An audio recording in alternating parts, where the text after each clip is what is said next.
প্রশ্ন করতে চাই যে জননিরাপত্তা নিয়ে কথা বলছিলাম যে দেশের জননিরাপত্তা পরিস্থিতি নাজুক, এটা সরকারও সেভাবে আসলে অস্বীকার করছে না। কিন্তু ইন্টারেস্টিং ব্যাপার হচ্ছে যে একাধিক গণমাধ্যমে সরকারের যে প্রধান উপদেষ্টা আছেন প্রফেসর ডক্টর মোহাম্মদ ইউনূস এর জন্য অনেকটাই দায় করছেন আওয়ামী লীগকে, এবং প্রতিটি দলটির ষড়যন্ত্রের কথা বলা হচ্ছে, প্রতিটি সরকারের রেখে যাওয়া ব্যবস্থাকে দায়ী করছে। একটি সরকার 7 মাস পরে এসেও অন্যের কাঁধেই দায় চাপাচ্ছে বলে আমরা দেখতে পাচ্ছি। সেটা আসলে কতটা যৌক্তিক? স্যাবোটাজে আওয়ামী লীগ যদি সফল হয় তাহলে সরকারকে কি আমরা ব্যর্থ বলতে পারি কিনা? জনাব বলুন। ধন্যবাদ আপনাকে এবং আপনার দর্শককে যারা দেখছেন। ডক্টর ইউনূস যে কথাগুলো বলেছেন বা আপনি যেগুলো বললেন, আমি আর রিপিট না করে যে কথাগুলোর কথা যদি বলতে চাই, তাহলে সেই কথাগুলো দুই ভাবে ব্যাখ্যা করা যায়। একটা হচ্ছে সেই কথাগুলো সত্য কিনা, আর একটা যে দেশের পরিস্থিতিটাও সেরকম কিনা।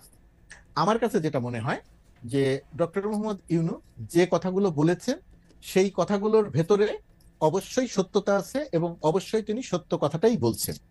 এটা একটা দিক। আরেকটা দিক হচ্ছে যে সরকারের বয়স 7 মাস। আমরা যখন কথা বলি তখন প্রথমত কথা আমাদের ভেতরে একটা জিনিস তৈরি হয় যে 7 মাস বয়স হয়ে গেল এখনো কিছু হলো না। এই যে 7 মাসটাকে আমরা অনেক ক্ষেত্রে আমার ধারণা যে আমরা হয়তো 7 বছর মনে করে কথাটা বলে ফেলি। এটা মনে করার একটা কারণ আছে। একটা কারণ হয়তো এরকম যে আমার সাথে হয়তো কেউ একমত হবেন, কেউ দ্বিমত করবেন, যে যে পরিস্থিতিতে ডক্টর মোহাম্মদ ইউনূস বাংলাদেশের দেশ পরিচালনার দায়িত্বে এসেছেন এবং আসার আগে তার বিষয়ে দেশের জনমানুষের যে ধারণা ছিল, সারা পৃথিবীতে তার যে কর্মকাণ্ড গ্রহণযোগ্যতা, সেই পরিপ্রেক্ষিতে সারা দেশের মানুষের তার প্রতি যে গ্রহণযোগ্যতা ধারণা, সেই ধারণাটা সম্ভবত অনেকটা এমন ছিল যে ডক্টর মোহাম্মদ একজন ম্যাজিশিয়ান। তিনি আসবেন এবং এসে সব সমস্যার সমাধান করে ফেলবেন।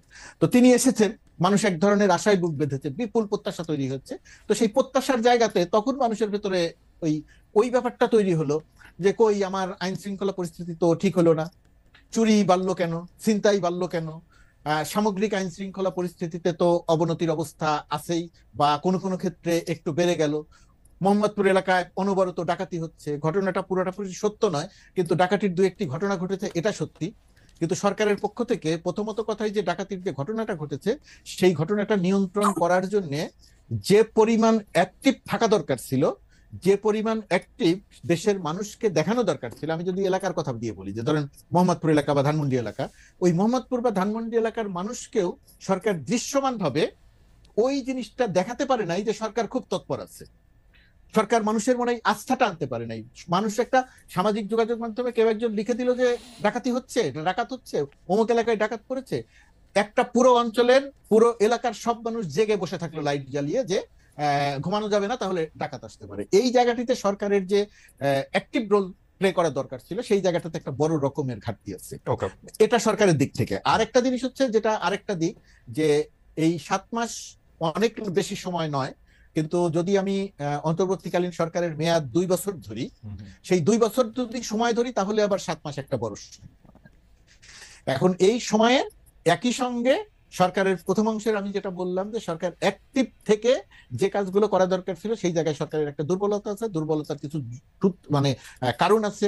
পুলিশ না থাকা, আইন শৃঙ্খলা পরিস্থিতি যারা নিয়ন্ত্রণ করবে তাদের মনোবল একেবারে শূন্য হয়ে যাওয়া, সেনাবাহিনীর সঙ্গে পুলিশের সমন্বয় করে কাজ করার কথা, সেনাবাহিনী সংখ্যায় যা আছে, সেনাবাহিনী আইন শৃঙ্খলা রক্ষার কাজে বাংলাদেশের 53 বছরের বাংলাদেশে কখনোই কোনো দক্ষতার পরিচয় দিতে পারেনি। এখন এসে পুলিশের সঙ্গে পুলিশের সংখ্যা কম থাকায়, পুলিশ অ্যাক্টিভ না থাকায় সেটা তাদের আরো হিমশিম খেতে হচ্ছে। এটা হচ্ছে একটা বাস্তবতা। আর ডক্টর ইউনূসের যে কথা, আওয়ামী লীগ করছে, আওয়ামী লীগের দোসররা করছে, স্যাবোটাজ করার ক্ষেত্রে আওয়ামী লীগ যদি সফল হয়ে যায় তাহলে সরকার ব্যর্থ কিনা। আমি সরকারকে ব্যর্থ বলি না, কোনো অবস্থাতেই ব্যর্থ বলি না, কিন্তু একথা সত্যি যে আওয়ামী লীগ বা আওয়ামী ভাবাপন্ন লোকজন সরকারের ভেতরে, প্রশাসনে, প্রশাসনের বাইরে, বিদেশে নানাভাবে আছে। তাদের একটা ব্যাপার এই জায়গাটিতে আছে, তারা একটা কাজ করছে, সোশ্যাল মিডিয়াতেও তার একটা প্রতিফলন দেখা যায়। কিন্তু সমস্যা যে জায়গাটাতে, আপনি যদি পরিস্থিতির উন্নয়ন করতে না পারেন, আপনি যদি দেশের মানুষের মনে এই আস্থা ঢোকাতে না পারেন, অর্জন করতে না পারেন যে আইন শৃঙ্খলা পরিস্থিতির উন্নতি হচ্ছে, আর তার সেটা না করে আপনি যদি খালি বলেন যে আওয়ামী লীগ করছে, তার দোসররা করছে, চক্রান্ত হচ্ছে, হাজার হাজার কোটি টাকা খরচ হচ্ছে, সবকিছু সত্যি, কিন্তু মানুষ যদি দৃশ্যমান ভাবে শঙ্কায় থাকে, মানুষ যদি দৃশ্যমান ভাবে মনে করে যে তার নিরাপত্তা নিয়ে একটা বিঘ্নিত আছে, একজন নারী যদি মনে করে যে সে রাস্তায় ঠিক মতো বের হতে পারবে না, এই জায়গাটা যদি তৈরি হয় তখন ওই যে ওই অভিযোগটা নিয়ে মানুষ আসলে এক ধরনের বিক্ষুব্ধ হয় বা মানুষ বিরক্ত হয় যে ভাই বুঝলাম এটা হয়েছে, তো আপনি কি করলেন, আপনি কেন করতে পারছেন না? তো বাংলাদেশের সামগ্রিক পরিস্থিতিটা হয়ে গেছে ওই রকম। তো এরকম একটা জায়গা থেকে বের হওয়ার জন্য আমার ধারণা যে প্রক্রিয়াতে চলছে আর একটু সময় দিতে হবে, আর সরকারের অ্যাক্টিভ বা শক্ত অবস্থানে আসতে হবে। কিন্তু সেই শক্ত ওকে, অবস্থানে আসারও আমি কিছু জায়গা আছে, সেটা নিয়ে আমার পরবর্তী অংশে নিশ্চয়ই কথা বলবো। আমার মনে হয় যে আপনি অনেকগুলি বিষয়ে আলোকপাত করেছেন এবং কিছু কিছু জায়গায় আপনি বলেছেন যে আইন শৃঙ্খলা পরিস্থিতি ঠিক না করে যদি কারো উপরে দোষ চাপানো হয় তাহলে আসলে এটা জনগণের পক্ষে মেনে নেওয়া কঠিন। আমি শুধু একটা জায়গায় আপনার একটু দৃষ্টি আকর্ষণ করতে চাই। আপনি যখন বলতেছিলেন যে পরিস্থিতির কথা, যে যেই পরিস্থিতিতে আমরা ক্ষমতা এই সরকারকে নিতে দেখেছি তারপর থেকে যে 7 মাস, সেই 7 মাসের মধ্যে, কিন্তু আমরা যখন একটা জিনিসের পরিস্থিতি বলি তখন আমরা তো আশা করব ব্যাপারটা পরিস্থিতি থেকে একটা উত্তরণের। আমরা তো ভালোর ত্বরণটা দেখতে চাইবো, কিন্তু আমরা কি আসলে ভালোর ত্বরণ দেখতে পাচ্ছি নাকি ভালোর মন্দন বা খারাপের ত্বরণ দেখতে পাচ্ছি? ওই জায়গাটা থেকে যদি আপনি একটু বলতেন। এবং সেই ক্ষেত্রে আমি দেখতে পাচ্ছি কিন্তু আপনার সাথে আমি দ্বিমত করব না, কিন্তু আমি দেখতে পাচ্ছি কিন্তু এই সরকারের সমস্ত কিছু হচ্ছে অন্যের উপর দায় চাপানো। শেখ হাসিনা সরকার কি কি করে গেছে, আমরা গাজায় আছি, আমরা ধ্বংস হয়ে গেছি, ধ্বংসস্তূপের মধ্যে আছি। ধ্বংসস্তূপের মধ্যে আমরা আগস্টের 5 তারিখের ছিলাম, আস্তে আস্তে তো ধ্বংসস্তূপ ঠিক হবে, নতুন নতুন ধ্বংসস্তূপ তৈরি হচ্ছে কিন্তু এখন। প্রথমত কথা, এই যে ধ্বংসস্তূপ বা পরিস্থিতি যেটা ছিল তার চেয়ে উন্নয়ন তার চেয়ে ভালো হলো না তার চেয়ে খারাপ হয়ে গেল? হুম, এর এরও দুইটা দিক আছে খালেদ। হুম, দুইটা দিকের মধ্যে একটি দিক হচ্ছে সামগ্রিকভাবে সাধারণ জনমানুষের প্রতিনিয়ত শঙ্কা তৈরি হয়। সেই জায়গাটা যদি নিয়ে কথা বলেন, তাহলে এই মুহূর্তে বাংলাদেশে একজন মানুষও থাকার কথা নয় যে বলবে যে না পরিস্থিতি খুব উন্নতি হয়েছে, পরিস্থিতি খুব ভালো হয়েছে। এটা যদি বলা হয় তাহলে মাঠের পরিস্থিতি আর আমার কথা এক হবে না, মানুষ আমার কথা শুনে হাসবে, কেউ কেউ গালি দিবে। এটা হচ্ছে বাস্তবতা, 1 নাম্বার। 2 নাম্বার, যেটা এই যে ভালো এবং খারাপ, এটা হলো একটা দিক। আরেকটা জিনিস যদি আপনি খেয়াল করে দেখেন, তাহলে ভালো কি আসলে কোনো কিছু হয় নাই?